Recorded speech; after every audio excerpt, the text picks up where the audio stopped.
ချက်ပြောမှာပေါ့ hi ပေါ့ hi ဆိုပြီးတော့ချေလို့နှုတ်ဆက်ကြတယ်နောက်ပြီး hello ပေါ့ hi hello ဆိုပြီးတော့ချေလို့နှုတ်ဆက်ကြတယ်ဟုတ်ပြီတစ်ချက် hi နဲ့ hello နဲ့ဘယ်လိုနှုတ်ဆက်မှာလဲဘယ်စကားလုံးကပို့ပြီးတော့ suitable ဖြစ်တာလဲပေါ့နော်အဲ့တော့တစ်ချက်တော့ hi ဆိုတာကကျတော့ for example like between your friends တစ်ချက်တငယ်ချင်းတွေရဲ့ကြားမှာပေါ့နော်ဥပမာထားပါတော့တစ်ချက်တငယ်ချင်းတစ်ချက် hi နောက်မှတစ်ချက် junior လေးတစ်ချက် hi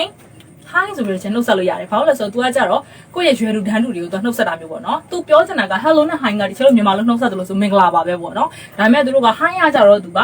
informal ဖြစ်တာပေါ့နော်ကိုယ့်ရဲ့အသက်ကြီးရဲ့သူထားပါတော့ကိုယ့်ရဲ့ဆရာကိုသွားပြီးတော့ hi ဆရာဆိုပြီးတော့အဲ့လိုကြောင့် ਨੇ informal ဖြစ်တယ်အဲ့တော့ကျတော့ hello ကကြတော့ရှင်ကြည့်ရပါတော့ဥပမာ hello teacher ဆိုရင် teacher မင်္ဂလာပါပေါ့အဲ့လိုဖြစ်တာပေါ့အဲ့တော့ဒီချက်တော့ hello ကကြတော့ကြီးတင်ငယ်တီမရွေးပေါ့နော်အကုန်လုံးတော့သုံးလို့ရတယ် formal ဖြစ်ပါတယ် hi ကကြတော့ချက်တော့ informal ဖြစ်တာပေါ့နော်ချက်တော့ရွယ်လူတန်းသူတွေကိုပဲပြောပါဥပမာဆရာဆရာမတွေကိုထက်အသက်ကြီးဝါကြီးရဲ့သူတွေကိုအဲ့လိုပြောတော့ hi ဆိုပြီးတော့မပြောပါနဲ့ပေါ့နော်နောက်တစ်ခုကကြတော့ချက်တော့ထပ်ပြောပါတယ်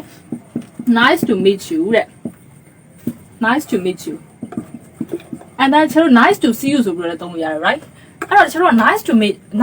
meet you ပေါ့အဲ့တော့ဒီချက် nice to meet you ကလည်းတွေ့ရတာဝမ်းသာပါတယ် nice to see you ကလည်းတွေ့ရတာဝမ်းသာပါတယ်ပေါ့အဲ့တော့အဲ့နှစ်ချက်ရဲ့ချက်တော့ကွာခြားချက်လေးသိရမှာပေါ့ဥပမာ meet နဲ့ see နဲ့ဘာကွာလဲပေါ့ဒီမှာ तू က meet နဲ့ see နဲ့ပဲကွာလေ तू ကတွေ့ရတာဝမ်းသာပါတယ်ဆိုတဲ့အဓိပ္ပာယ်ပဲအဲ့တော့ချက်တော့ meet ကကြတော့ချက်တော့တစ်ခါမှမတွေ့ဘူးလေသူတွေနဲ့နှုတ်ဆက်မယ်ဆိုရင်ချက်တော့ nice to meet you လို့သုံးလို့ရတာပေါ့ဥပမာဒီချက်နဲ့ဒီចောင်းသားတွေကအခုမှ first time right first time ဆိုတော့ဒီချက်ကဘယ်လိုနှုတ်ဆက်ရမလဲဆိုတော့ဒီချက်ចောင်းသားတွေချက် hello or nice to meet you အကုန်လုံးတွေ့ရတာဝမ်းသာပါတယ်ဘာလို့လဲဆိုတော့ဒီချက်နဲ့အခုမှတွေ့ဘူးလားဒါပေမဲ့the next day နောက်နေ့မှာဆိုရင်တော့ဒီချက်ကဘယ်လိုနှုတ်ဆက်မလဲဆိုတော့ nice to see you လို့နှုတ်ဆက်မယ်ဘာလို့လဲဆိုတော့ဒီချက်နဲ့အကုန်လုံးတွေ့ဘူးသွားပြီလေ okay အဲ့ဥပမာထားပါတော့ဒီချက် tree စားကိုဒီချက်ဘယ်လိုနှုတ်ဆက်မလဲဒီချက်က nice to see you လို့နှုတ်ဆက်မှာပေါ့ဒါပေမဲ့ចောင်းသားတွေဆိုရင်ဒီချက်က nice to meet you နဲ့နှုတ်ဆက်မယ်ဒီချက်မမြင်ဘူးလို့မြင်ဘူးလဲဆိုရင်ချက်တော့ nice to see you နဲ့သုံးမယ်နော်အဲ့တော့ဒီနေရာမှာဒီချက်ကပြောချင်တာကချက်က nice ရဲ့အရှိမ तू ကပါတတ်တာနောက်တစ်ခုပါတာပေါ့နော် is nice to see you အဲ့လိုသုံးတာဒါပေမဲ့ဒီချက်တော့ဒီ is ကိုချက်တော့ဖြောက်ပြီးပြောတာ it apostrophe s it ကိုချက်တော့ဖြောက်ပြီးပြောတာပေါ့နော် wait နော်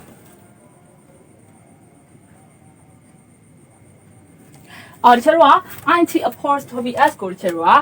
is ပေါ့နော် is လို့သတ်မှတ်မယ်အဲ့ဒါကဒီချက်တော့ is nice to meet you တွေ့ရတာဝမ်းသာပါတယ်လို့ပြောတာအဲ့တော့ချက်တော့ဒီ is ကိုချက်တော့ဖြောက်ပြီးပြောထားလေးရှိတယ်